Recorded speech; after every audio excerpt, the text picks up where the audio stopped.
All right, we are now done recording the pre-show, so we are pretty much ready to get into the actual show here. The show notes are in order. Hannah's busy, unfortunately, so it'll just be you and me. I don't think DX is around.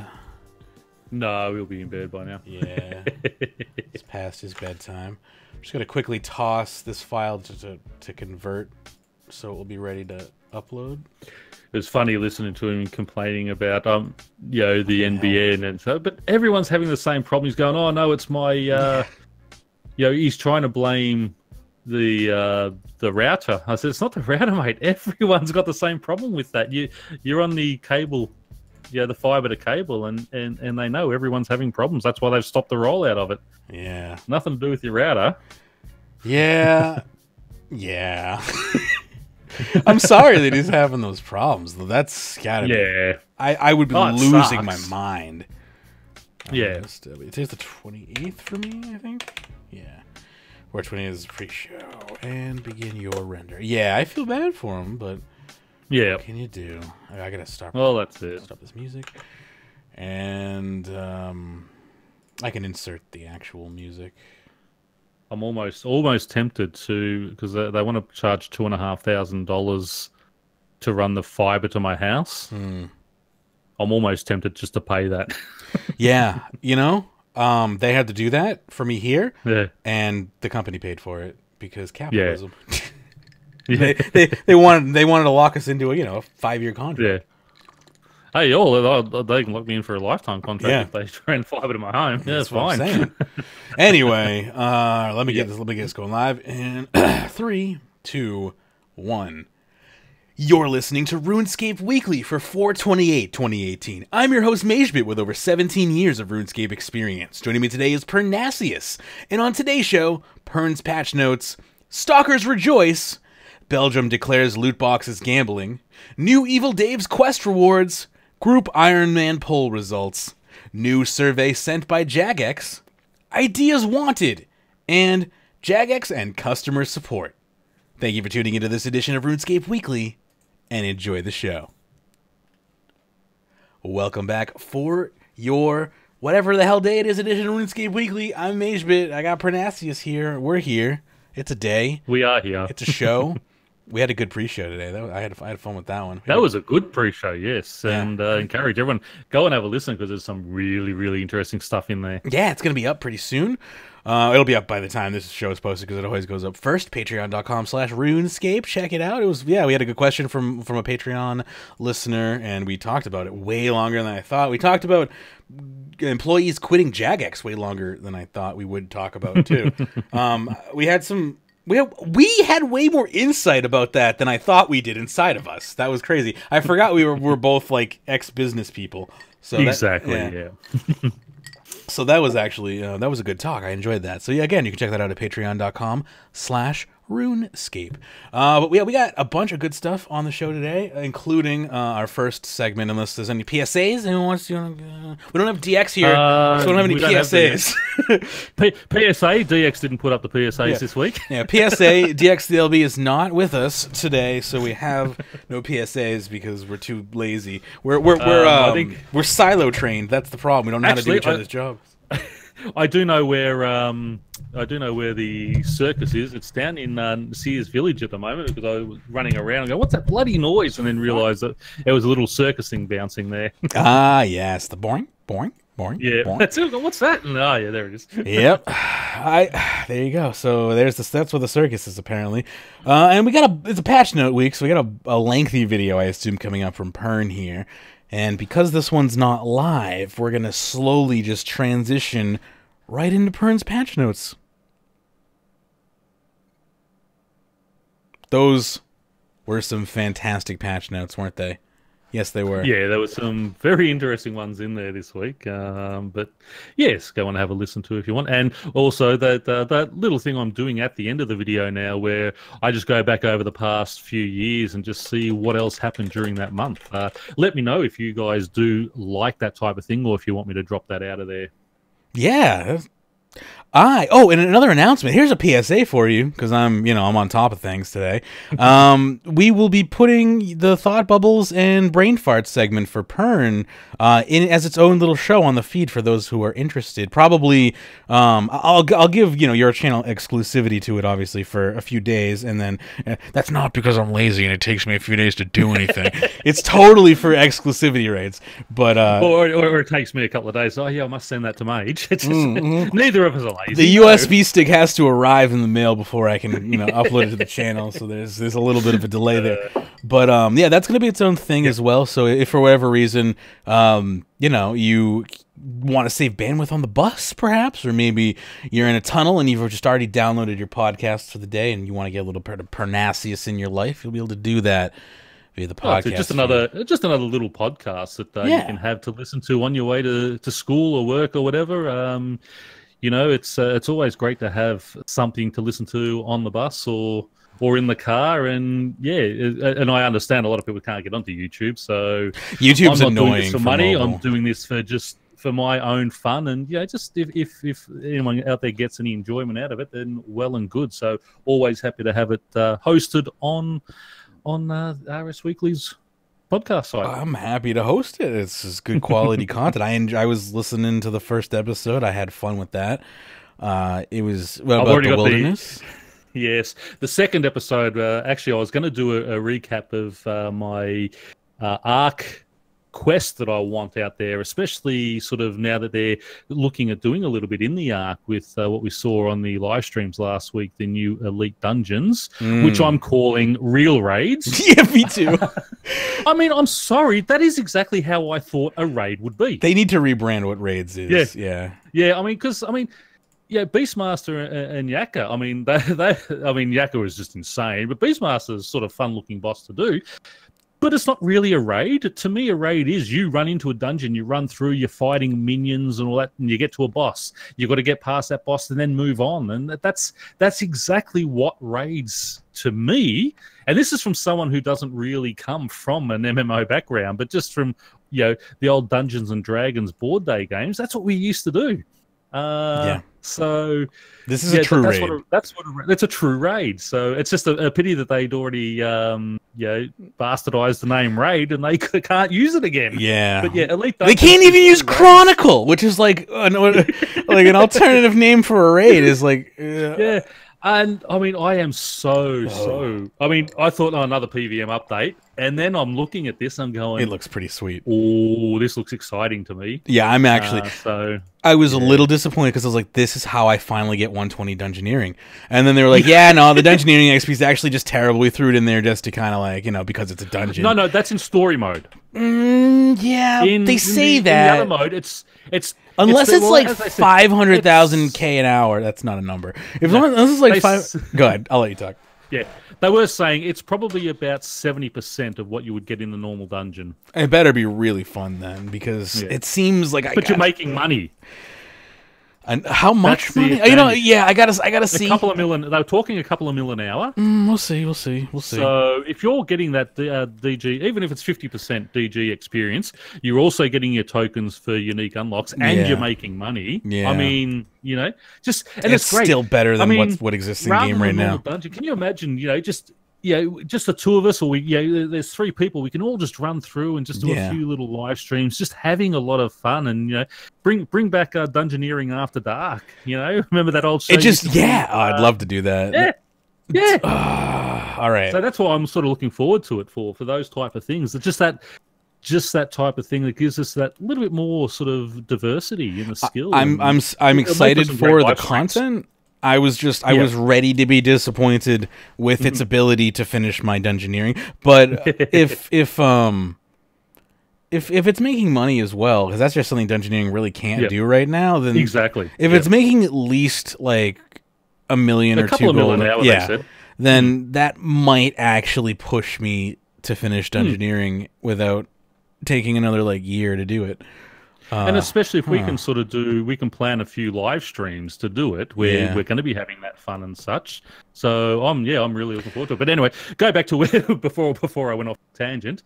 My next Brain Farts podcast was going to be on sort of that quest, but just with the farming update and just the potential of that in sort of extending rather than just a farming update to either being a new skill or taking farming to 120 is sort of going to be my next discussion point. So anyone interested in that? All right, I can't even go to the next topic because I have to create my own topic in the middle of it, because now that you've mentioned 120 and farming, you've ensnared me. I can't go on. I have to open my big mouth and talk about, since you mentioned, someone mentioned fairly recently, within the past 24 hours to me, that they were talking about making an elite skill out of like construction, farming, and we were chatting about herb lore. And that's basically what my talk's going to be about. That is something that I've been wanting to do for a couple of years now, and in my mind it was being dubbed the ranching skill. And it would encompass more than just player-owned farms. It's literally, it's almost like turning Miscellanea into a skill. Not replacing Miscellanea, but like it takes the functionality of it. It's basically a simulation skill that uses your own intelligence to basically make money. Basically, what I want to see happen is, they're doing that little farm outside of, I think it's just south of Falador. I think that's the farm they're using. Oh no, sorry, it's the one north of Ardoyne, wasn't it? Yes, the one north of Ardoyne. Correct. That's right, yeah, sorry. So basically what I would like to see, and I said it before, they are looking at removing mobilizing armies. It's going to happen sooner or later. Let's bite the bullet. Let's buy the farm. Mobilizing armies. That's the new big farming update. And I'll give a shout out to Tanis from our sister podcast RSB&B, because he sort of, the first time I heard the name ranching, I sort of heard him use, and that's why I thought, oh, that'd be actually a better elite skill, where once you hit 80 construction, 80 herb lore, and 80 farming, and then you have the ability to get this plot of land, and you have to use your construction skills and build up slowly. You build your paddocks, and you build a little barn and a little farmhouse, and then you slowly, as you make money and build it up, you can get it in larger and larger and larger. You can get that with a nice big house. Get more barns, better breeding things. As you get better barns, I'll have better equipment in them, so you won't have animals dying as often and things like that. They have that potential here. They do. To sit back and say, okay, hang on, we know you want farming update. Let's just not make it a little update that's just going to add some extra things and we're just going to slot it in between these levels. Yeah. Let's make it a real skill. And I think everyone shies away from the term elite skill after what happened with Invention, and I would argue that yes, when it first came out, Invention was lackluster in that it was basically Slayer 2.0. It only had stuff pretty much for PVM. Between levels sort of 1 and 99. But once they did the update 2 years later and put batch 2 in after, they thought, oh, did everyone really want that? Well, yeah, because that's what you told us we were going to get. It's become one of my favorite skills. It is so full and diverse, and that is exactly I like what Invention. They can do. Yeah, where Invention is right now is it's great. And exactly, I'm 200 mil and I still use Invention things. Yeah, the fact that Invention had a rough start is nothing more than the fact that it was a pilot of a new type. It's a proof of concept, basically. We were trying out, and we proved it to be. I think we proved it to be successful. Yes, it took 2 years. Hopefully, the next one will only take a few months to get right. Exactly right. And and if they do want to say, okay, we are going to do 2 batches, but we do have the content ready, and in 3 months' time, 6 months' time, 9 months' time, you're going to get batch 2. But in the first, this is what we've got, you 1 to 99, and then once you've got that mastery, then we're going to release the next one. That's what they need to be looking at. And I really think farming could potentially be, I always sort of thought mining and smithing, they should be doing that. But when you sort of think about it, because they are very linear type of skills, whereas farming has so many branches you could go down. You grow your own different spices, which can be added to the different food. Then you can sort of start incorporating that into a cooking update down the track. And things like cooking should be one of the easiest skills to rework in the game. Yes. But anyway, I'll go into full detail in the next podcast. Yeah, I'm really excited for that. And I want to know more about this Tanis person, because I didn't know that they've been talking about, like, separate from my idea of, like, and they can't in the same name and everything, like ranching, because that, like, that makes me, that gives me some hope, because like that another person has individually come to, like, the same kind of roughly the same conclusion as I have, that maybe it is a good idea then. Well, that's right. And he said, you know, he sort of he's thinking it's not really farming, it's ranching. I thought, yeah, that's actually a good idea. It's not. And he had a good little discussion on it. And he's he's an older person as well, so and he's got a very level head on him. He's great to listen to.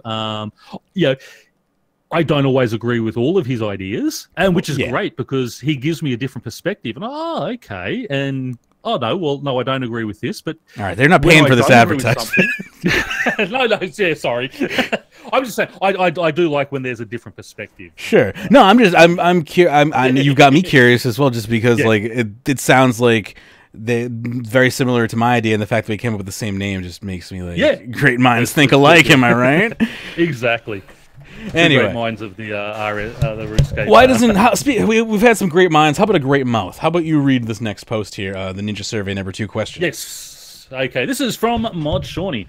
Hello, everyone. Something we polled which passed, ignoring someone no longer shows your online status, has had further investigation, resulting in us not actually being able to perform the desired changes. The investigation showed we needed to do a much larger rewrite than required, as the actual implementation would be extremely expensive and not a suitable code change at this time. Once our poll is finished, we sit down with the developers to flesh out the poll questions and then implement the content. In this case, this question should never have made it to the poll based on the finding above. As a result, we are taking further steps to ensure our polling process does not allow questions like this to be presented again without a full investigation into the proposal being offered.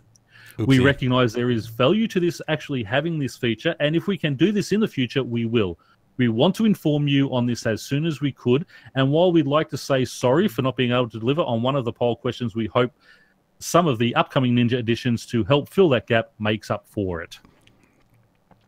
Oops. So again, it's one of those things where, and we've heard it a few times where they'll poll something, they'll take it, and someone's probably said, no, that shouldn't be too hard to implement, and then when they do a full investigation, oh shit, okay, that's not gonna. I didn't realize the code for this was written in the Stone Age, chiseled into the freaking processor. Exactly. Again, people are screaming and abusing Jagex over this type of stuff, and again, they could have totally ignored it and just hoped that it slid under the mat and everyone would forget about it in 3 months' time. And with our community, most people generally do. They've actually come out and told us that, hey, we stuffed up, this is it, and kudos to them for that. Again, mistakes happen. We're all human. Yes, it's unfortunate, and it's a stupid thing that it should have been there in the original code. So if you've got to blame someone, blame the original coder. Yeah, fuck those guys. I'm sorry, but if that sort of thing happens, if I put someone on ignore, they should not ever see me online again. Yeah, that's real silly. You know, I could have swore that was how that worked in Classic. Like, it still blows my mind. That's it. But it's you can't blame them and abuse them, because I mean, to rewrite that type of thing, maybe 6 months of actual work. Now, do you really want to lose 6 months of getting something good in game for this little annoying feature? I guess, that depends on who you ask, but I would say that most people would probably say no, right? I would say no. I mean, I would rather just turn my offline status to private to avoid somebody than not have a game update for 6 months. But I'm not being targeted by a group of people who are like stalking and harassing me. So like the amount of my want for that feature is very different than someone who is having those problems, Yeah, that's right. So, this could be a serious life problem for some people. Like, I don't know. I'm sure this really is probably affecting certain people, and it should be fixed, but not the large majority. And if you read down, most people are actually, pretty not too bad. This is on the official forums, of course, where where we don't have all the trolls screaming, carrying on. Most people have actually been pretty good about it. I mean, there's a couple that are negative, another letdown by Jagex again, and that type of stuff. But most people are just saying, okay, we understand, and we'd rather see you put that time into other development anyway. So. But just to let everyone know that unfortunately we won't be able to hide from our blocked players.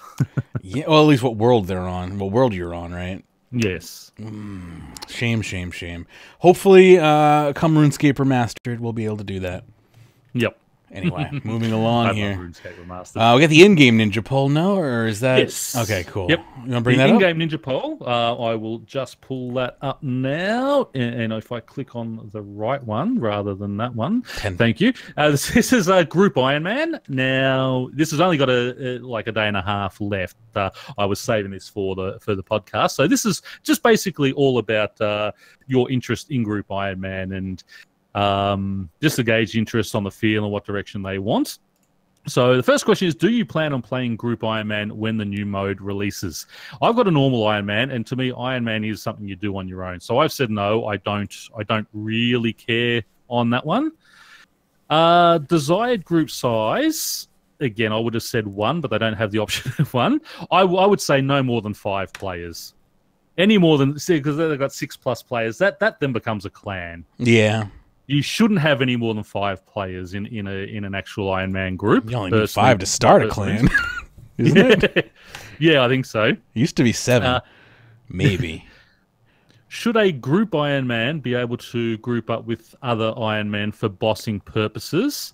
I would probably say if you're actually going to have a group, you can only do that with your own members. That's the whole idea of doing the group. Yeah, I said yes, but only with other group Iron Men.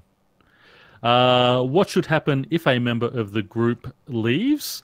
1, you can recruit another member. You can only recruit a new Iron Man account. You can recruit an existing Iron Man at the cost of removing all of the new recruits' tradable items. A different solution, please discuss on the forum link below. New Iron Man account.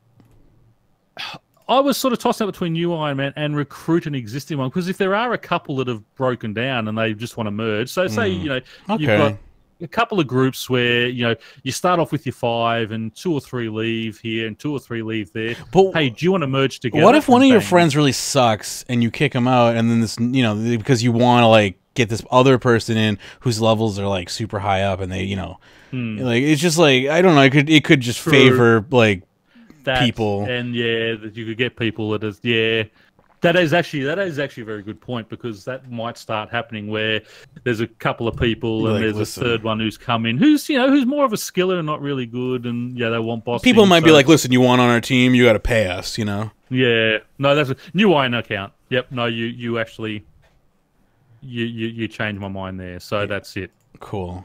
So to go through the results, do you plan on playing Group Iron Man on release? 42% of players said yes, 57% said no. No.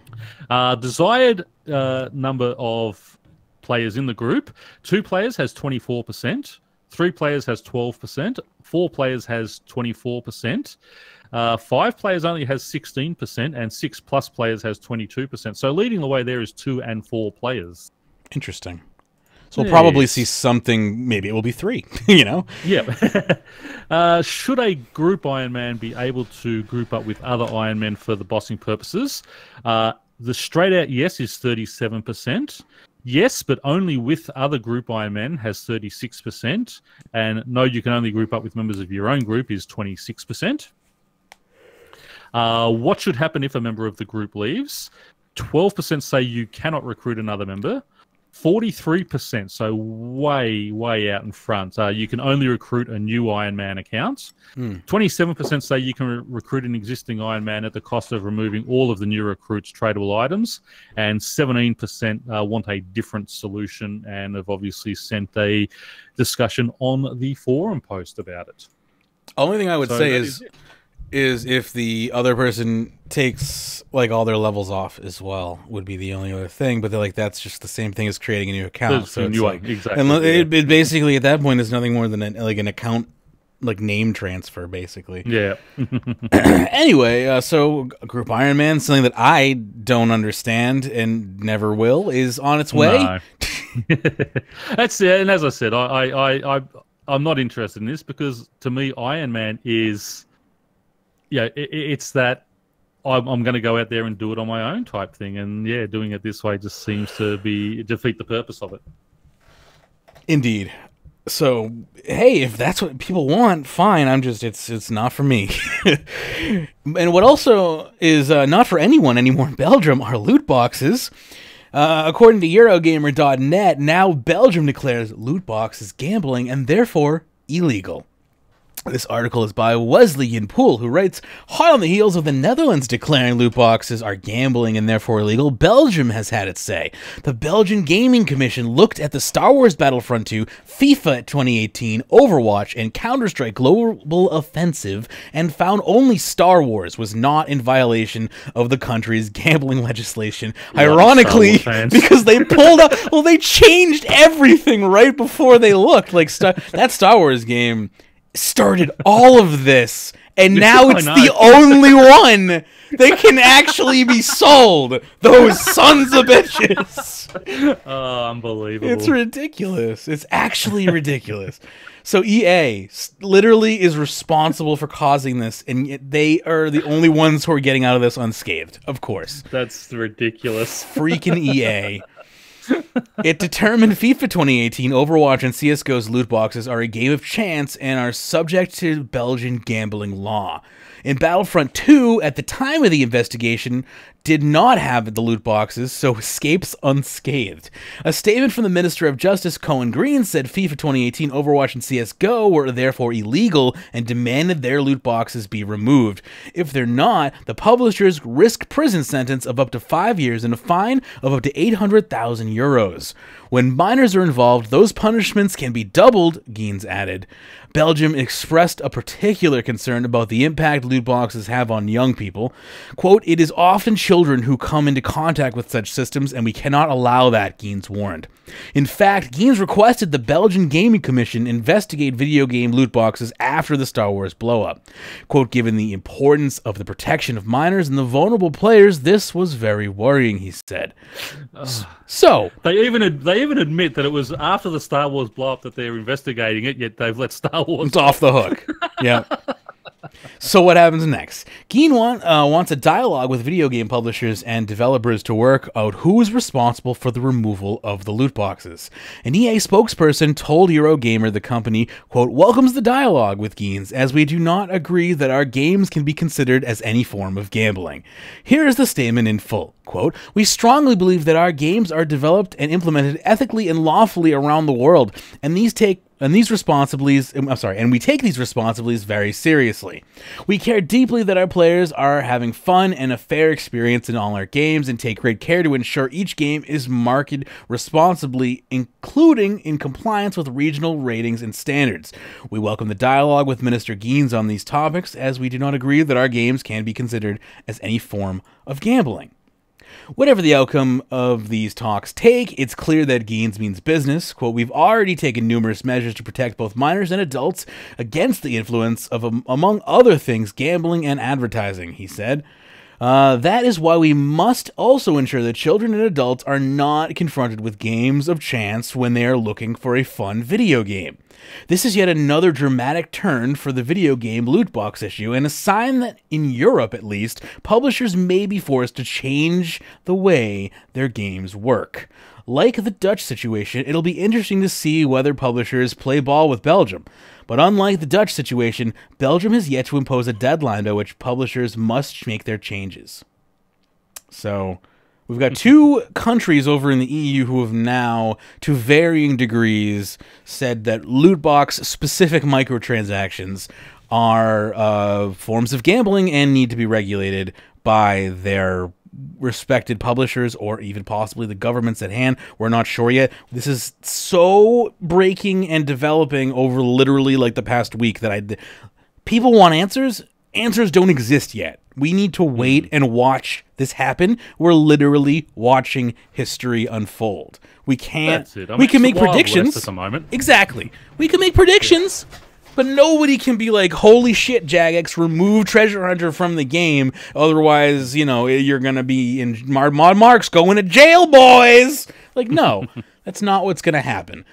A dialogue is going to be opened. Go ahead. Yeah, and again, I mean, I don't think Jagex, as a general rule, is as egregious as some of these other companies are with these loot boxes. And my next thing would be, after this, what's going to happen to all the apps on the Android and iPhone app stores? Because I'm sorry, I download some games and give me $5 and get these extra lives or get some bonus spins and all this type of stuff, and they are straight out gambling games. Yeah.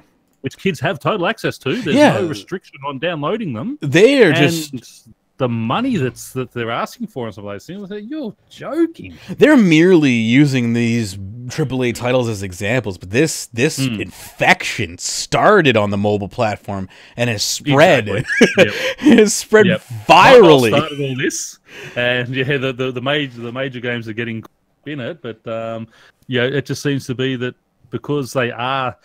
The problem is with the other ones, it's $4.99 and $2.99. Yeah. They are so cheap. Time gates you just sit there, you keep going garbage. and going and going and going. Yeah.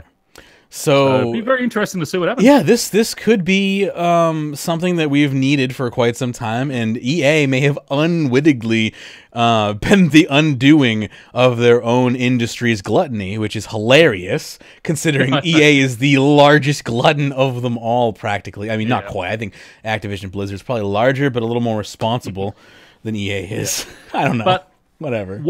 What will this mean in the future for these loot box type of things? Well, now you're going to have to buy straight out. So if you want that that lucky sword where you buy a couple of $5 boxes and try and win it, now it's going to be $99.95 if you want that sword. Exactly, it's going to be a straight out. And I'm fine with that. Yeah. Like, Jagex has a promotion coming up next month for a Runecoin bundle that you get a bunch of cosmetics. So if you buy their bundle, I'm going to buy that bundle. Not even really because I want the items, and it's probably going to cost like $50. I'm not going to buy it. I kind of want the items, but like I don't really want them that much. I want them more because I want to support them using the right type of microtransactions, because those are the right type of microtransactions.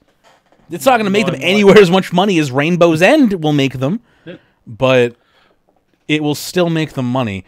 And it much gives as I you am against that type of thing, I might actually throw some dollars their way as well for the same reason. And here's the other thing: is these types of microtransactions leave you with a product. Like you have a bunch of rune coins you can now spend, and so it's like, oh, I got a bunch of presets I still need to unlock, so I'll spend that on the presets anyway. Last time it was bank boosters. I unlocked all the bank boosters, so it's like I'm getting a bunch of cosmetics for buying the pack. I'm getting a bunch of rune coins I can spend on services in game later. It's like, yes, this is a good microtransaction. Support good microtransactions if you're going to support microtransactions at all. You don't have to support microtransactions. That is not a call to arms for you to just blindly spend your money. I'm just saying, if you're going to spend your money on microtransactions, spend it on good ones.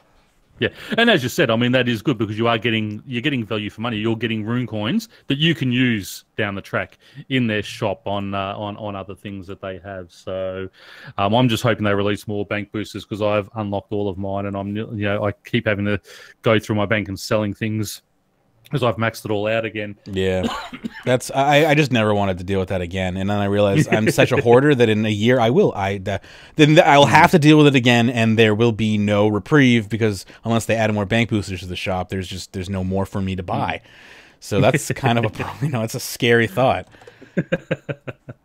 Anyway, I'll continue on here. We got a tweet from the mod himself, Mod Timbo.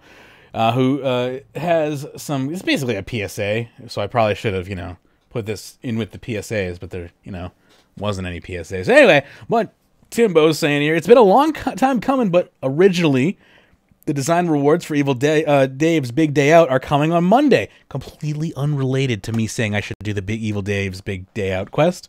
So now you can catch hell rats with your hands, more reliable spicy stews, and Dave's teleport book to chip some teleport tabs, including one for West Ardoin, which, if anyone does clues, I'm excited I've got to go. I do clues all the time, and I get one of West Ardoin. I thought, shit, I still haven't gone and got Dave's teleport book yet, but I'm in the middle of the clue, so I don't do it. Must go and claim that, because that's probably the most... the best reward that comes out of that, being able to do the West Ardoin, even though he's spelt it wrong in there, because the N comes after the G. On your mod, Timbo. Know your own game. I love that. I didn't even know in my own head. No, that's good. I had to do that. But yeah, I mean, that is an awesome one. And these are the type of things, that we want, where rewards from quests that give real in-game value.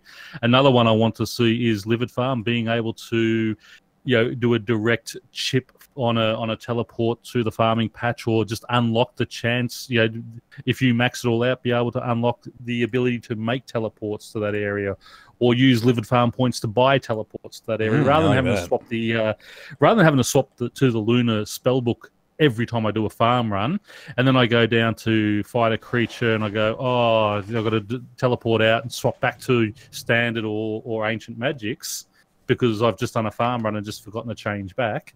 These are the type of things. So excellent one there, Mod Timbo. Indeed. We need to have our own player-run design document repository online where we just collect all of these ideas and collate them so they can be made by mods like this, because this is the type of stuff that needs to be done. Weren't you doing that at one stage on the Magebit website? I was, and I want to redo it again because we had a bunch of new. I'm happy to contribute stuff to it if you. We got a bunch of new domains that I want to work with and have. Did you end up buying the Pyrnassius domain on me? Because I still haven't done that. You're bet. Someone else is gonna snipe that on you and link it to porn or something, and it might be me. I've got to buy it. I will get around to it. I will mention real quick, we're about halfway through the show here, we do have some new domains available, and if you are a staff member on the show, you can get access to any of these domains as a subdomain. But we're currently, if I could actually, I need to open. I don't know how to easily see my own pledge goals, so I'll just open this up in another browser, and which means I have to slightly stall for time as I launch it open here. But what I'm trying to let everyone know here is you can get custom URLs now via our Patreon page. If you support us, make sure you contact us and let us know that you want or what you want your custom domain or URL to be. That's part of the deal here. But we have a few of them. If you pledge at the $3 or greater tier, you can get a runescape.video URL. So, for instance, Pern, if you wanted your YouTube, an easy link to your YouTube channel to be pyrnassius.runescape.video, we could do that. Easy. So you could have whatever you want, runescape.video. That's a $3 a month pledge, or, I could easily just, do that for us, for one of our things. But I have a runescape.expert URL as well, which if you just go to runescape.expert, it will show you my stuff. But if you were to put pyrnassius.runescape.expert in there, it could link you to your adventurer's log or your Rune Clan page or whatever. It's just vanity crap, really. And that's what I was thinking of, taking the runescape.expert domain and actually turning it into a collection of actual RuneScape experts giving ideas on RuneScape. A place for RuneScape experts to submit fully fledged design documents, but they're curated and collated by us, other RuneScape experts, so it doesn't end up being Rune Labs, 2.0. Yeah. So that's kind of what I want to do with RuneScape.expert. But if you want a RuneScape.expert URL, you can pledge $5 a month. And if you want a RuneScape.club URL, perhaps you have a RuneScape clan or club or some sort of gathering you want an easy to remember URL for, that's our $10 a month pledge, and you can get access to that. Anyway, that's on our Patreon page. So if you want to start your own little thieving guild for the new the new safe cracking that comes out on Monday, you can do that. You can go the thieving club, and then everyone can go in there and share ideas and best strategies for doing your run around on safe cracking and such. And just I will say, hosting space not included, but can be arranged if you want. I do have my own unlimited hosting space, but this is mainly just to forward a domain to your blog or your adventures log or Rune Clan page or some other website out there. But I can work with you if you have blog needs or something like that as well, because I am a webmaster after all. But whatever. That being said, back to your regularly scheduled. Good. As I say, just PM Magebit on Discord if you do want to do that. Indeed, yeah. You can PM me anywhere you want. I'm available in lots of places. Yeah, just Discord. You'll always see it because it keeps it there. That's why if I want to leave you a message, I know if I shoot it to Discord, you'll eventually see it. I am Magebit #8888 on Discord for those interested. Anyway, back to your regularly scheduled episode. Yes. Of RuneScape. Now, this one was actually sent. I was going through my emails. I'm going, oh, there's a new there's a new RuneScape survey. Excellent. I'll take this one. And I've opened it up. And it has a huge blue title that says RuneScape Bonds. It's weird. Thank you for your recent bonds purchase for RuneScape or old school RuneScape. Now, I actually bought Rune coins, not bonds, but anyway. To help us create the best possible experience, we'd really like to find out more about your purchase choices and would really appreciate it if you could take between 2 and 5 minutes to answering the following questions. Where did you start your bonds purchase? Old school website or store, RuneScape website or store, in-game interface, Grand Exchange in-game, another player in-game.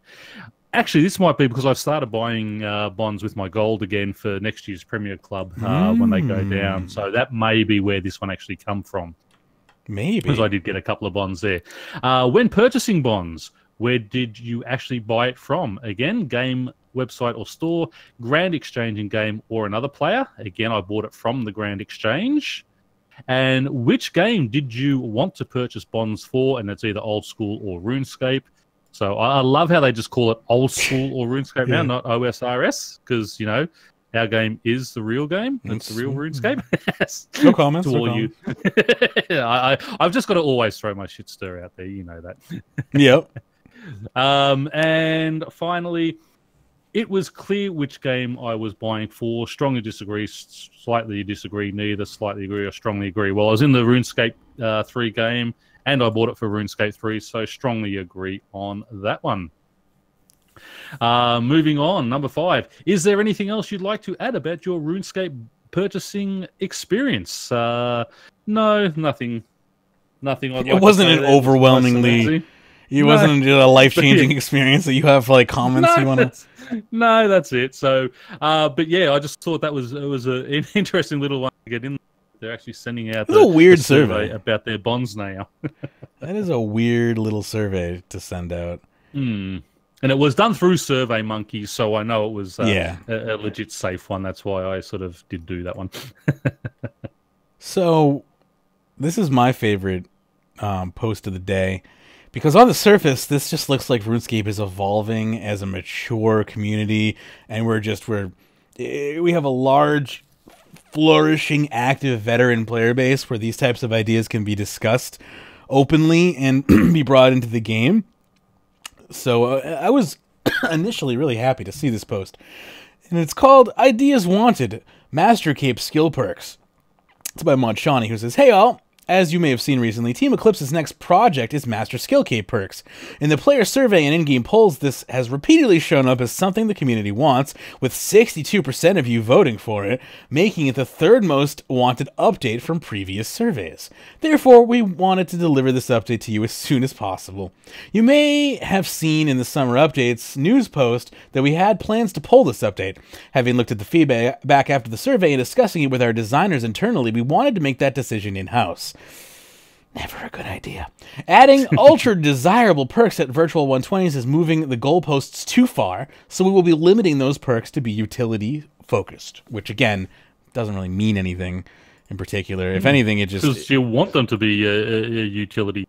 Yeah, I mean, exactly. That doesn't mean anything. It's just like... Yeah. these goalposts are as virtual as these capes, is what I'm trying to say here. So what can we expect from this update? To begin with, we are going to have to look at existing 99 skill cape perks with the aim to improve those perks that are underwhelming. We're going to be using in-game data, which is what got us here in the first place, I might add, to see the frequency each skill cape perk is used, and we're also interested in getting your feedback regarding them to let us know which ones you'd like to receive some extra love. Next up, we have the Master Skill Cape perks. And as mentioned above, a critical design point with these new Master Skill Cape perks is that we want to create a divide between those players that are... I'm sorry, let me just start over. I was thinking and reading at the same time, and that's just a bad idea. As mentioned above, a critical design point with these new master perks is that we want to create a divide between those players that are we don't want to create a divide, right? Does it say we want to create a divide? He says we want to, yeah. Why would you want to create a divide? No. If you read on... Okay. Again, this is just poor wording. I think they're talking about Slayer, Dungeoneering, and Invention, because those skills that truly go to 120. Okay, we want to create a divide between the skills that go to level 120 and those that stop at 99. Okay, I'm sorry, I freaked out a little bit there. We will be adding Master Skill Cape perks for all skills. However, for those skills that stop at 99, the perks will be designed to be more utility focused. These perks should not significantly affect XP or gold per hour rates. Examples could not include 120 agility. I'm sorry. Examples could include 120 agility granting unlimited run, or 120 construction allowing your butler to hold more items. This is the thing, is like most things though won't actually boost or XP per hour for these types of things. Like for instance, here's an amazing perk that I still think might be OP. How about the Master Farming Skill Cape? Teleports you to every tree patch in the game once per day. Now, that allows you to do a tree run pretty much in 5 minutes instead of 15 minutes, but it caps you because like you can only do one once every 16 hours anyway. So it doesn't actually increase your XP per hour really at all. It just unless you immediately, it just saves you a little bit of time. But some people will be like, that's a huge perk and farming doesn't have anything past 99. So it's like this is the amount of argument that can take place here because of the subjective nature of what a utility-based perk is just exactly. This is. I mean, yeah. Go ahead. To go on what you're saying, utility shouldn't significantly affect XP. Now, if your butler is holding more items, that is going to affect XP. Yeah. What you're talking about, that farming perk, is a perfect example of utility. It's just something to do it a bit quicker. Yeah. 120 agility is a perfect example. Unlimited run, that's fine. These are the type of things that are perfect. Yeah. But allowing your butler to hold more, well, I'm sorry, that is an XP boost. Yeah, that's effectively increasing your throughput of items per hour. Yeah. So I mean, this is a tricky thing to do, and I personally think this is a great discussion to have. I mean, this game's 17 years old. I personally think this is a great thing to have. Unfortunately, Reddit seems to disagree. A lot of the top threads on Reddit are, most upvoted threads are, why are perks for 120 skill capes being considered when Jagex won't even let us quick chat virtual levels, and they're disabled by default in settings. That's one. I gotta kind of scroll through and find them because I didn't even think to save them all. Again, what we also need to remember is a lot of those people on Reddit are those high-level PVMers too, who don't give a stuff about skills. Yes. And if it's not going to be something that's beneficial to them, they don't want to hear about it.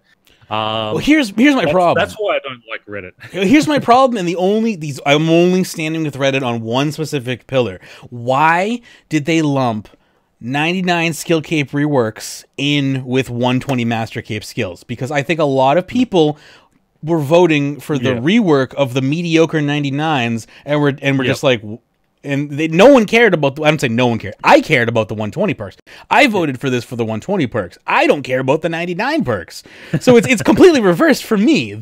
I exist too. But I think the majority of people probably voted for this because they wanted the 99 perks reworked, not because they cared about 120 perks. Here's a post by Ornate Owl that got almost 1,000 upvotes on Reddit. That is generally 1,000 to 1,200 is basically you have almost the entire Reddit community support, basically. That's most of what you're going to see is a max upvote of 1,000 to 1,200 in this specific subreddit. So let me read his post here. He says, I can't be the only one who is happy with the prospect of improvements being made to some of the lackluster 99 perks we currently have, as there's a big disparity between some of the really good ones and ones that are totally crap.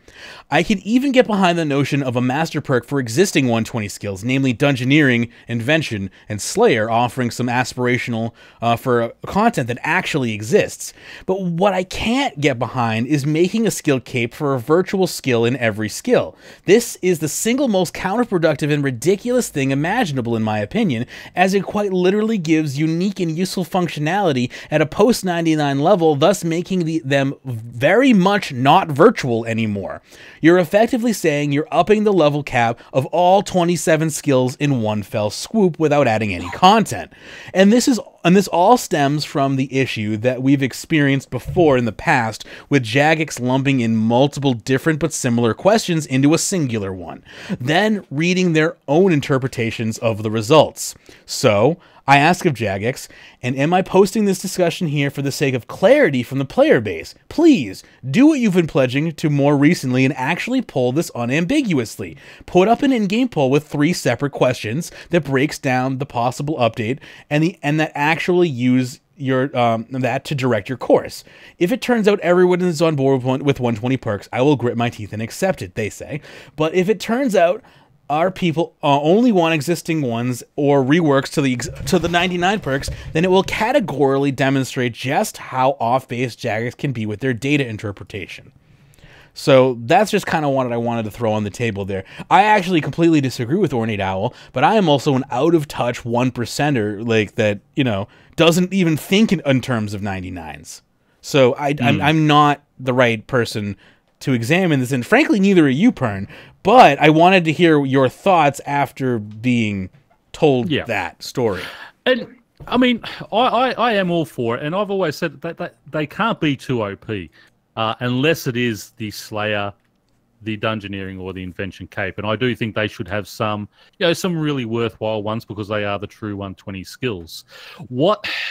I mean, I do want perks on 120. I want a reason other than just, hey, I've got a 120 cape to go for 120. I love training. I want the 200 mil same cap lifted. I think every skill should go to 5.4 bill.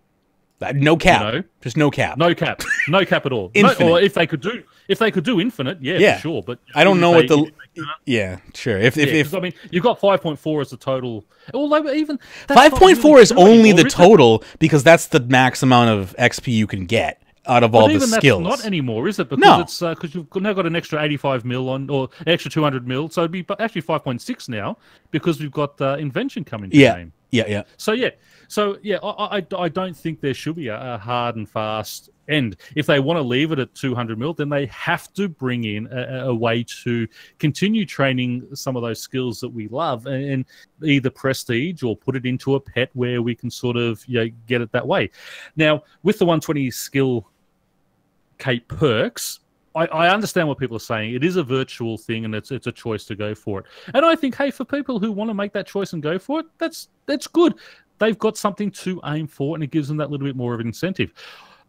The only other thing I would probably consider a good way to go would be to say, for Jagex to turn around and say, every 2 years, we are going to lift a skill to 120. We are going to work on content over the next 2 years, and even if it's 2 skills, we'll do an artisan and a gathering skill together. So you can do your construction and wood cutting, or you can do herb lore and farming. You can do whatever, but you do them hand in hand.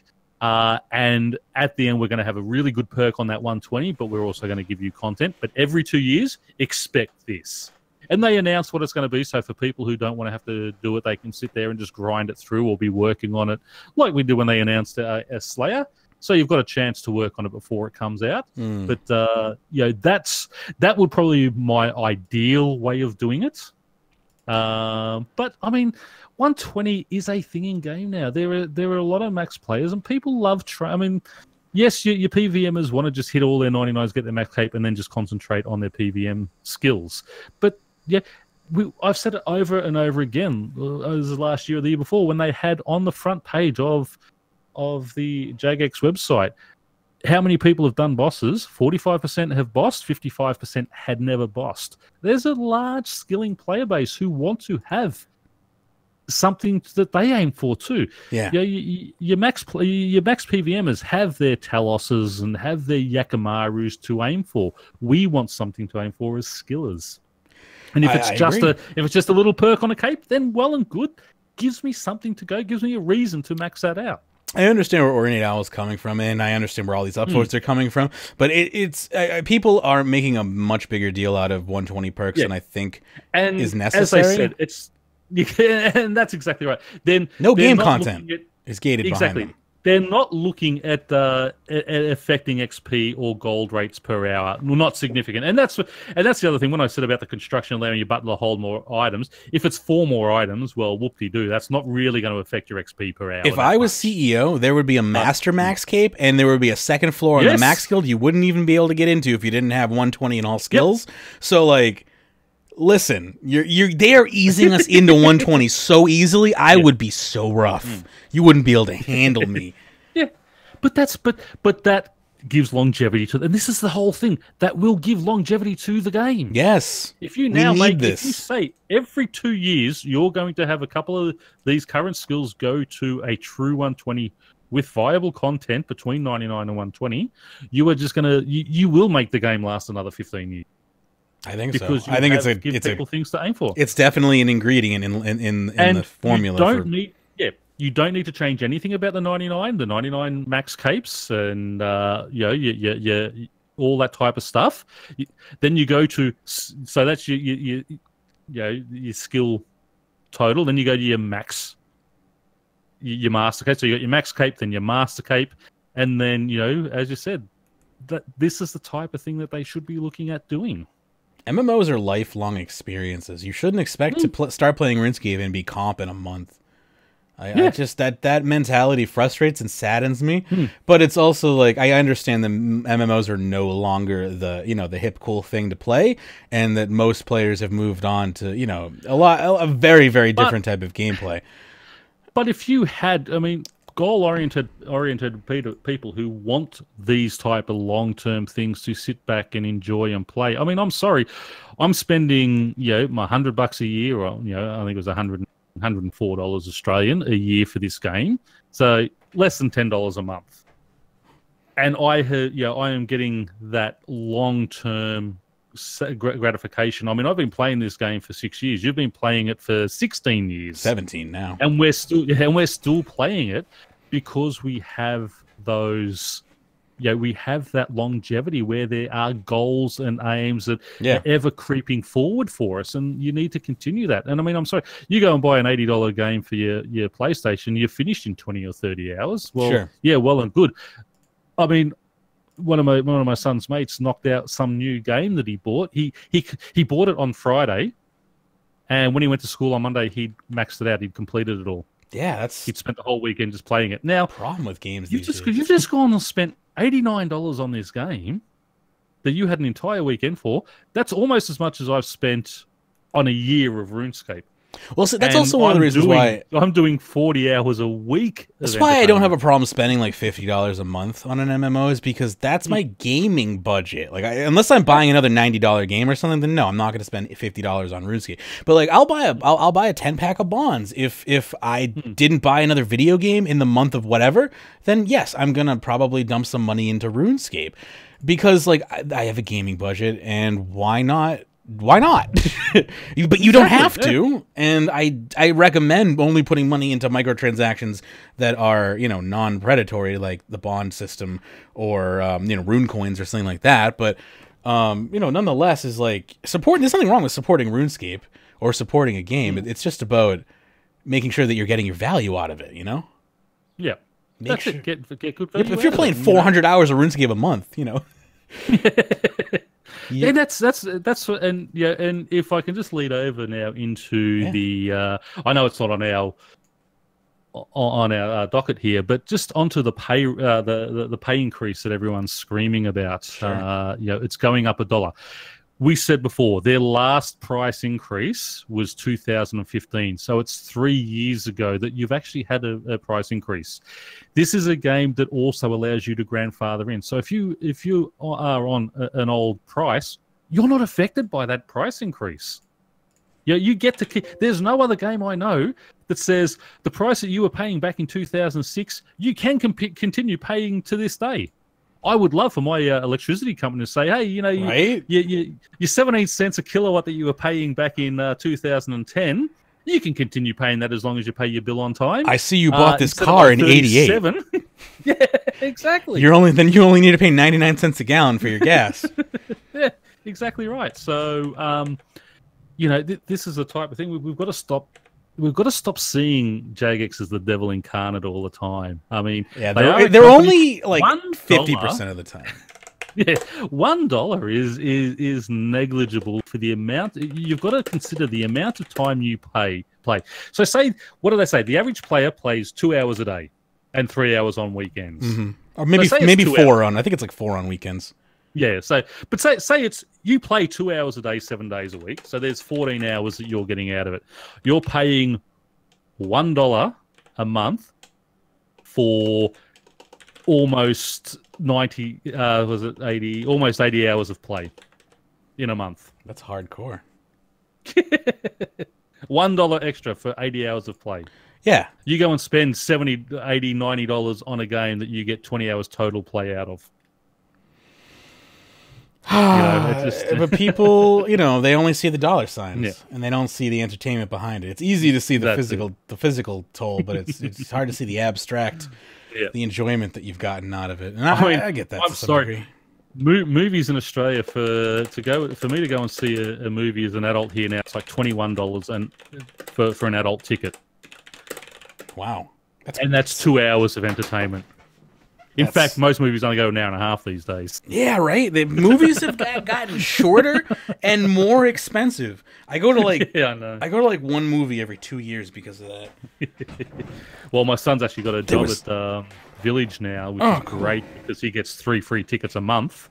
That's it. You should be able to be sneaking friends in the back door. That's how it used to be. Which is great. So he can. He hasn't used any in the 3 months he's been there, so you can gather them up. Oh, okay, that's good. He's got like 9 tickets at the moment, so we're going to see Avengers, and when all the good movies come out, he just says, I just can't see them on release, basically the first week. But I never go to the movies anyway because I hate people. There's too many people seeing them. I always go to the second, third, or fourth week. So but that's I just want people to really sit back before you start screaming at Jagex about a silly little $1 price rise. Look at the entertainment you're getting out of it, and look at it in comparison to other things, and look at when they last had a price rise. It was 3 years ago, and before that, it was 3 years before that. So 2012, 2015, 2018, and we had an actual discussion on this in the pre-show too. So go and have a listen to that, and you'll get more in depth about that too. But anyway, sorry. Pre-show is literally going up as I am talking right now, so it will definitely be up by the time the show's up, because this show is not going to be up probably until tomorrow, maybe late this evening, but I'm barbecuing tonight, and I got yard work to do, and it's a busy day for me. So I will try, but I will probably fail. I'm just going to post the pre-show. So that's all the topics we had for the day, though. Sorry about the little lapse in brain there. I'm trying to do multiple things. You're like me. You got to stop. You can do one thing at a time. Yeah, pretty much. I can do one thing well at a time. Yeah. As you get older, when I was in my early 20s, I could be doing 3 or 4 time. Yes. At 47, it's like I need too many medications to focus now. It's just I don't have the CPU computing power any longer. That's it. Yeah, our RAM is stuck back in 2000. Well, when you're whatever you're born with, right? It's like it doesn't get better. Shit. All right. So I think that's going to do it for this episode of RuneScape Weekly. Again, you can find us all sorts of places. We're on the web. We got links somewhere for you if I can scroll down the page. We got Facebook for you, facebook.com/rsweekly. We're on Twitter as well, at rsweekly over there. You can join us on Discord as well, discord.runeweek.com. Before you do that one, I think we've forgotten the Mod Steve one. What did he do? No, the last one, the Jagex and customer support on the docket. The reminder, it's 2018, and for a multi-million-dollar company, the state of Jagex support is absolutely effing disgraceful. Yes. I didn't open that for some reason. Probably because it's a bullshit thread. All right, let's do that. Sorry. It was upvoted to the max. I mean, almost 2,400 upvotes and Reddit gold. So, and we do have a good answer off mod. We do, but we have to provide the scenario first. So, this is Mike over on Reddit who says a friend of mine was doing some mobile cooking and logged into a macro ban. Appeal was denied, but if either of you could look into his account personally, Cran, his main is maxed and his Ironman was once a decent hardcore. It doesn't seem like him to bot and risk it. So then we have Jagex help Stevie chiming in, so says, since the appeal was denied, it means it was done in no error and won't be getting removed, as the ban will remain. Mike replies and says, hey man, just wanted to follow up either it was reviewed by the actual support team. The ban was applied by accident due to some conflicting mobile usage. Make sure you follow the game rules yourself and know what you're talking about before tweeting it. Thanks! With that being said, it was auto-declined and not reviewed by anyone until it was brought to someone's attention. So, moving on to Mod Steve W's reply to this incident. He says, I'm a player support manager at Jagex. I lead a team of player support specialists, many of whom you may know from your interactions with our support team or social activity. In relation to the comments in this thread, I've now had the opportunity to speak with the team at Jagex who lead our community helpers, as well as the individual JMods who banned and denied the appeal for the account that triggered the debate. Community helpers. First off, it's important to recognize that our community helpers are volunteers that are not paid employees and have no access to our systems, players, account details, or similar. The entire community helper program stemmed from a large number of inquiries on platforms such as Twitter, where it was clear that people just needed steering or linking to a contact method to sort out their issue. It was also apparent to us that some players were stepping in and helping their peers with decent advice, so we wanted to encourage that. We reached out to those players and elevated their approach on Twitter so that they all had uniform accounts with consistent naming conventions and access to our expertise, and gave them the community helper status so that you knew any links they were posting were not phishing links. The main benefit of the program are that players who need help can get signposted to the best way to resolve their issue really quickly. In our experience, the community helper responses usually set people on the right path, and in most cases, their advice is spot on. That said, some things could be better occasionally. We have today communicated with the community helper team to offer them further to steer them to stir the terms of their approach, tone, and writing style when they choose to respond to player inquiries. We feel that at times there may be an unintentional impression that they are Jagex employees, and in turn think that that could antagonize some people. There are also clearly some situations in which we would not want the helper team to get involved. In light of this, we have reviewed the posting style of our helpers, and as a result, we have decided that one helper in particular would benefit from stepping away from that voluntary role. I don't want to name that player, but we have now been in touch with them and explained our position. I'm sure you can maybe guess who that may or may not have been.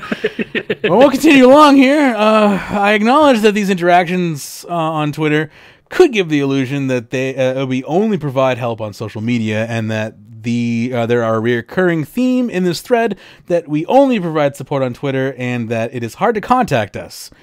The vast majority of our support is actually provided through our support center, which always receives our priority focus and is our primary and preferred contact method.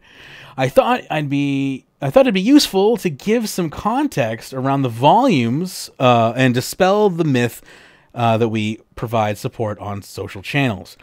For context, on average, 51,000 players a week receive support from our website via the Help Center, whether that's through direct support with a member of our support team or through the use of self-help options, such as resetting a password through email. By contrast, we receive about 1,000 tweets each week, and the majority of those are not resolved on Twitter, but are directed to an official support option: ban and subsequent appeal. Although not the main theme of this thread, I also wanted to address the ban issue that triggered this debate. In terms of that ban, we could have done things differently. Bot detection is hugely complex, and we do all we can to avoid false positives. In this occasion, the account that was flagged as potentially botting and was added to a review system for a JMod to investigate. During those investigations, it is unusually very clear if a bot has been used or not. Occasionally, it is not so clear, and the JMod needs to make a decision on whether to apply a ban or not. Again, right here, you can't say 100% ever if it's occasionally not clear. Go ahead. Yep, that's it. When they say occasionally it's not clear and the JMod needs to make a decision on whether to apply a ban or not, I think in that regard you need to give benefit of the doubt to the paying player. Yeah, definitely. But just flag the account and keep your eye on it. And if it does look like, hang on, something is going on, then yes, ban it. But on this type of thing, I don't like the fact that you just give it, oh, well, you decide on what you think type thing. They need to have hard and fast guidelines. If there is any little bit of doubts, then you've got to err on the side of the player, not on the side of the bot detection. Yeah. To safeguard against false bans, these JMods take a very risk-adverse approach and only apply bans when they have a number of strands from the investigation that confirm bot use. If there is any doubt, we do not apply the ban. Well, there you go. Like, what happened then? Exactly. Like, why was this person banned then? I mean, this is why they would respond the way they did, because, it was assumed that this ban was applied because this type of approach has been used. But let me continue on here. This approach does not mean that occasionally bot users may get away with cheating for a while, because we always side with the player, and if there is any doubt, we refrain from banning. Those players who do escape a ban at this stage will almost certainly be flagged again and will be banned in the future. And of course, it ensures that genuine players do not get banned when there is even an element of doubt in the relation to the initial flag. In this case, that's exactly what I want to hear. Yeah, in this case, the JMod reviewing the account felt that the evidence they had that was conclusive and issued the ban. In truth, it was borderline, and one would have preferred to have that case moved to a state that I described earlier, where the ban would have not been applied, and the continual review would be in place for the future. So, what you described, Pern, was supposed to happen, but didn't due to a trigger-happy JMod, basically. Yeah. Or I say trigger happy. I'm adding flowery language there. It was probably just an accident, but just poor, a newer person who just made a bad judgment call. Whatever. Yeah. Our staff are human. Again, of course, that should be noted. And again, like I said, people make mistakes. Our staff are human and at times get things wrong. But even a single incorrect ban is unacceptable. So we now have to make changes to our internal process to ensure that a similar incident such as this can't happen again. At the ban again. Sorry. Again, and again. No, I know I keep interrupting, but no, please do. This is the type of thing we want to hear. Okay, we got it wrong. We've now made changes to make sure that something like this doesn't happen again. And yes, down the track, something else is going to happen. But as you have always said yourself, the bot banning thing cannot be 100% perfect. There is always going to be false positives on occasion. And they should be erring on the side of the player, and in this particular case, it didn't happen. So they're retraining the JMods to make sure that they understand and make sure this doesn't happen again. At the ban appeal stage, the JMod conducting the appeal, who by design is not the JMod who applied the original ban, could see that the investigation had been done and that the bot had been had been confirmed, and so that they carried out the hijacking check to determine if the owner was responsible. As the bot use had been confirmed and the account was not hijacked, the appeal was denied. Again, now that we have tweaked the initial bot review process, a rare perfect storm scenario such as this can't play out again. Of course, they can't tell us what they tweaked, but they're saying that this can't happen. This perfect storm scenario that occurred should not be able to happen again. I'm sure in a couple of years it will happen again, but, it shouldn't happen again immediately. But this type of thing does happen again. It just is probably not going to happen again anytime soon because they've taken this, they've covered their asses, basically. I also wanted to use this opportunity to try and convey the passion that the anti-cheating team have for dealing with bots. We genuinely share the frustration that players feel when they see bots in our games, and I know that at times it may feel like you report bots and nothing happens. The truth is we face an arms race. Or he says arms face, but I think he means arms race. He means arms race 24/7 to deal with bots and real-world trading. We keep a close eye on the numbers, and for this reason I can say with confidence that we are doing more now than ever have in the past to tackle bots. We have had huge success from our anti-cheating measures, and the data we hold tells a very positive story in terms of impact of the initiatives that we have. Just last week, we banned 100,000 accounts for botting in old-school RuneScape alone. No bot problem, though. Yeah. No, but again... Joking. Oh, no, I wanted to say, I mean, old school uses a different bot system to what RS3 does. Yeah. And this is the argument I have with people all the time, saying that old school is the more popular game. It's more popular because they have a huge bot problem over there. We don't have anywhere near the bot problem in RS3, which is why this has obviously gone through it. It's one of those very rare occurrences that, you know, it slipped through the system, and that's unfortunate. But to have that one every 2 or 3 years that is a false positive get through and get banned, and they, you know, when they review it, they they've obviously gone and had a look at it again and realised what's happened, and they've fixed it up.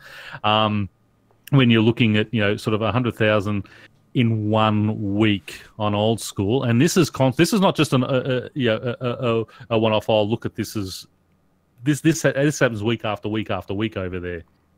I just really wish that I could have access to the forums that they use when this happens to them, just to watch them all cry and complain. Oh, oh man, oh, did it happen to you? Mine just got good. Oh, me too. Who was that great mod who used to just slap them down? Was it Mod JD or? I don't remember. He used to come in. Oh, he used to be great. He used to just come in and people would be whinging on the forums to go, yep, well, this here, bang, bang, bang, and he'd just give all the things and just shut them right up. Might have been JD. I want to see more of that on these whinges. All right, just to wrap up here with this. Yeah. No problem. As you know, many bots run to fuel the real-world trading markets, so we also target the wealth that these bots generate to strangle the supply of GP to the black markets. In the first 3 months of 2018, we removed over 1.1 trillion GP of farmed gold, and we will continue to aggressively tackle real-world trading across the board. In RuneScape, bots and real-world trading are largely under control. The volume of reports we receive is now about a third of historical levels. We ban about 150,000 bots a week, and so far this year, we've removed over 900 billion farmed gold. As you can see, we get it right in the vast majority of cases. It is incredibly rare for those things to go wrong, but when it does, we will acknowledge it, be accountable, and aim to put things right, as we have done in this case. Moving forward, clearly, there's areas for us to focus on, but hopefully I've been able to give some insights into the challenges we face, and importantly, where we have identified a need to change things. We have taken that experience on board and acted swiftly. There you go. Yep. I think very that was well written. Yeah, that was a very well written response. Solid. And you don't see these you don't see these types of posts anywhere as often as you used to, for sure. And I'm glad to see that this person wasn't affected for too long. And, yeah, well, that's in. I mean, it happens. Okay, and I mean that happens in any business where there is something occasionally that is going to go wrong. Yeah, that's right. I mean, it can happen on a computer game. It can happen in a general store where, you know, things can go wrong. There's a different level of panic in Geek Squad charged me incorrectly, and my RuneScape account is gone for all of existence that I spent almost 20 years creating. So it's like, when I understand certain, you know, like if you have a very valuable account like that person, I understand freaking out because like you just lost, you know, your hobby for the past 20 years. It literally would be like if you had been restoring a car for the past 20 years and someone broke into your garage and stole it from you, you'd probably be pretty effing pissed off. So I get where people's anger comes from in certain, you know, instances when they're falsely, you know, in these scenarios. They're just so small. You hear about them every single time they happen because it's such a big deal. Yeah. And that's what we said. But, I mean, for every one of these, we have 500,000 ones, people trying to say, oh, I never did it, and, you know, yeah, you did do it. You know, there's the proof. I've seen one of and I've seen one of these this year. For every one of these that happen, we've had 900 billion gold removed from the economy that was illegally brought into it. Yeah. That's a pretty good trade-off, right? Exactly. I mean, 1.1 trillion in gold from old school. That's insane. Now, old school's and their gold is worth more. Exactly right. That's what I mean. It's like, you know, it's sorry. Yeah, that's. I mean, that's crazy. If I get one false positive, you know, every year for the hundreds of thousands of fake accounts, botting accounts that get deleted, and you know the 900 billion in farm gold taken out of the game, yeah, okay, I can accept that. When Jagex will turn around and say, okay, we're going to redouble check it, and that's it. And we have had experiences where people have been falsely banned. They go back, the mods check it, and then they reinstate that account 3 days later. That type of thing happens. Now this one here where they said no, it's been reviewed and that's it, you're gone. That type of thing is sort of a very, very rare occurrence. Just to go back to that original tweet where they were sort of complaining, the Jagex helper had actually just said, I mean, he was just coming in and saying to the guys, since the appeal was denied, it means it was done and no error. You won't be getting removed as a ban will remain. Yeah. Now that is basically what generally happens if it's been appealed, and the appeal was denied, because the appeal is done by he wasn't wrong.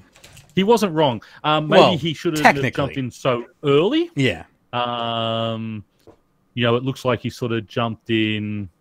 His knowledge of the working process of how Jagex's ban process works was correct, but he was incorrect in this very specific instance because he doesn't have Jagex-facing systems to see what this person was specifically dealing with. Thusly, he should not have been involved in the case to begin with. Yeah, he's trying to do the right thing and say, hey, if it's been appealed and it's been denied, then it's wrong. And he probably overstepped slightly. Yeah. But he was trying to do the right thing. There was nothing malicious in it. There was no, that's it type thing. He did it in a very, very calm, sincere type way, where he just said, since the appeal was denied, it means it was done, and no error, and won't be getting removed as a ban will remain, because that technically is what would generally happen. But apparently the actual appeal hadn't been looked at properly, and what I love to hear when Mod Steve said there is about one mod does it and does the ban, then the appeal's always checked by a different mod, so it's not the same mod who's going to look and see, no, I can see the same things there. It's someone else putting different eyes on it who may, hang on, no, you missed this part here or you missed that part there. So I think they have a very, very good system in place, and I have full confidence in it personally. Yeah, I mean, it sounds like until they ban my account, then I'll have no comment. But no, I as I said, I think if anything happened to my account like that, I would have confidence in them looking at it and giving it back to me fairly quickly. My account is, I think, the only account on the show that's actually been abused by Jagex. To say that I actually had my name was taken from me at one point. So I was there was a point in time where Jagex banned my name, and I basically used the show to get it back because I'm an asshole. But why not though? Yeah, well that's unfortunately what you have to do. If you're not a famous player, getting this type of treatment is very rare, and I'm glad to see that it's starting to happen more and more frequently because I might not be who I might not have the name that I have today if it wasn't for the fact that I opened a thread on the forums, which should have been closed immediately by the forum moderators, but wasn't, and instead, Tufty, where were you that day? Ended up being at the top of the forum of the general forums, and people were just bumping it relentlessly, and. Mod Cats came in, and I don't think she works there anymore. Came in, closed it, and was like, "We got this. It's fixed. Chill out, people." Well, that's good. Yeah, but I mean, and that's the thing. And we know of a couple of famous players who I still think were guilty of things, but because of who they were, had sort of reverse for them. It's good to see that when it's a legitimate player, just a no-name type player. They have this and they fixed it up, and I would like to see this guy now get on and say, well, thank you, Jagex, for looking into it and fixing it, but you'll never see a thank you. Probably not. People love to yell and scream, but they don't say thanks when it actually is fixed and put into their back in their favor. And that's we need to see more of that, and so people know that, hey, Jagex do look and fix these things. And that's what I want to get out there to the player base. Jagex, they're not there to ban your account. They want your money. They're not going to ban a legitimate account because they want that money coming in. But if you are breaking the rules, and that's it, that's what happens. And it's good that they will, They won't just look at the You know dollar what? coming. I bet this person got banned because they weren't spending enough money on keys. That was the problem. They were making trillions of gold from doing PVM, and they weren't spending any of it on microtransactions on bonds. So they banned them. It's a conspiracy. Anyway. Yes, that was said tongue-in-cheek, people. Yeah. If any, kappa. All right. Okay. So anyway, I think that for real will do it for this episode of RuneScape Weekly. Again, you can find us on the social medias. We got Facebook, facebook.com/RSWeekly. We've got a Twitter for you as well, @RSWeekly. Discord for you, discord.runeweek.com. And if you want, you can also check out our new URLs. We got a clan available for you. RuneScape.club is going to go over to our Kill, Skill, and Chill clan. Oh, that reminds me. I'm starting a new competition that's going to start next month.